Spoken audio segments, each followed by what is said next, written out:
সবথেকে মেয়েদের শান্তির জায়গা হলো মায়ের কাছে, আর মায়ের কাছে গেলে কিন্তু আর কোনো কিছুই মানে সব কিছুই ভালো লাগে। আসসালামু আলাইকুম, সবাই কেমন আছেন? আশা করছি ভালো আছেন। আমিও জান্নাতুল অনেক ভালো আছি আলহামদুলিল্লাহ। আর আমার সাথে সবাই ভালো আছে। আর এদিকে কিন্তু ঈদের অনুষ্ঠানও সব শেষ হয়ে গেল, এদিকে বিয়েটাও শেষ হয়ে গেল। তারপরে কিন্তু সব কিছু কমপ্লিট করে চলে আসছি মায়ের বাসায়। আর মা তো চুলার উপর বসে বসে কিন্তু খাওয়ার কথা বলছিল বারবার। আর এটা হয়তো 8:30টার এদিকে কিন্তু মা গরম গরম রুটি বানাচ্ছিল, আর এদিকে কিন্তু আমি ঝুরা গোশ দিয়ে খাচ্ছিলাম। এটা কিন্তু অনেক বেশি ভালো লাগে মায়ের কাছে বসে বসে আর গ্রামে বসে বসে চুলার পিঠে খাওয়ার মজাটাই কিন্তু আলাদা। আর কে কে এটা করেন অবশ্যই কমেন্টে জানাবেন। আমরা কিন্তু বেশিরভাগ সময় মা রান্না করে আমরা প্লেট চামচ নিয়ে যেয়ে কিন্তু আশেপাশে বসে খাওয়া শুরু করে দিই, কিন্তু আপনাদের সাথে শেয়ার করা হয় না। আর এদিকে কিন্তু আমার আব্বু যেহেতু পোড়াদাতে হাট বসে রবিবার আর বৃহস্পতিবারে, হাট থেকে কিন্তু বাজার করে আমাদের। আর এখানে কিন্তু বাজার করতে যাই কিন্তু একটা মাছ নিয়ে এসেছিল, এটা হলো মিনার কাপ মাছ। এখানে কিন্তু মিনার কাপ মাছ মানে কিন্তু পেট ভর্তি ডিম আর তেল থাকবে, এটা কিন্তু স্বাভাবিক। আর এই মাছটা আমার বাবার অনেক বেশি পছন্দ, তারপরে কিন্তু আমারও আলহামদুলিল্লাহ অনেক ভালো লাগে। আর এদিকে দুপুরবেলা খাবার নিয়ে বসে পড়ছি, সেটা হলো আজকে মাছ, বললাম না মিনার কাপ মাছ মানে ডিম আর তেল। এটা কিন্তু ডিম ছিল না, তার জন্য অনেক পরিমাণ কিন্তু তেল ছিল। আর আমি কিন্তু দুপুরবেলা প্রচণ্ড পরিমাণ মানে সকালে নাস্তা করে ঘুমাইছি, আমাকে ডাইকে উঠাতে পারিনি কেউ।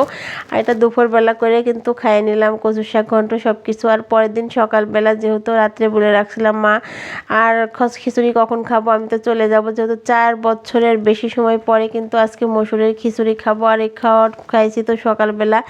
এখন কিন্তু ভয় দিতে যে আমার মন চাচ্ছিল খিচুড়ি খাইতে, কিন্তু কি করব বলেন, আমি তো এখন অনেকটা দূরে চলে আসছি, আর সম্ভব না খাইতে। আর এদিকে কিন্তু আমাদের বাসাতে মসুরের খিচুড়ি রান্না করে শুধু লবণ দিয়ে, আর শুকনো মরিচ ভর্তা করে, আলু ভর্তা।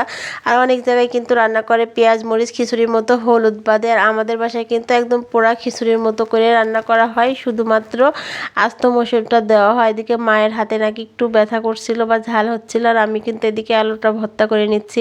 আর আসলে শুকনো মরিচ করলে কিন্তু আমার সেভাবে হাতে জ্বালা পোড়াও করে না, এটা হয়তো আমার কপাল বেশি ভালো, এই জন্য হয়তো এরকম হয় না। মা আমার কাছে কিন্তু খাঁটি সরিষার তেল দিয়ে দিয়েছিল, কারণ খাঁটি সরিষার তেল কিন্তু আমাদের বাসার নিজের মানে নিজের বাসায় হয় সেটাই।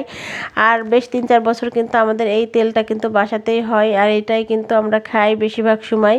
আর বললাম না শুকনো মরিচ না হলে কিন্তু খিচুড়ি খাইতে একদমই ভালো লাগবে না। দেখেন এদিকে কিন্তু শুকনো মরিচ নিয়ে 2 বোন বসে পড়ছি খিচুড়ি খাইতে। কিন্তু ইমরান এখনও সকালে নাস্তা করিনি, যেহেতু উঠতেও লেট হয়, এই জন্য ওকে ডাকাডাকিও খুব একটা করা হয় না।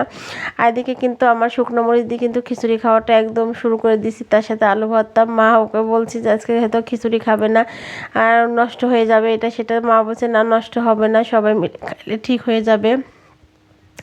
তার জন্য কিন্তু আমরা সবাই মিলে কিন্তু খাচ্ছিলাম। আর আলুতে মনে হচ্ছিল একটু ঝালটা কম হবে, তারপরে আমি কিন্তু আবার ঝাল দিয়ে দিছি একটু বেশি পরিমাণ দিয়ে কিন্তু খাওয়া শুরু করে দিছি আমরা সবাই মিলে বাসার।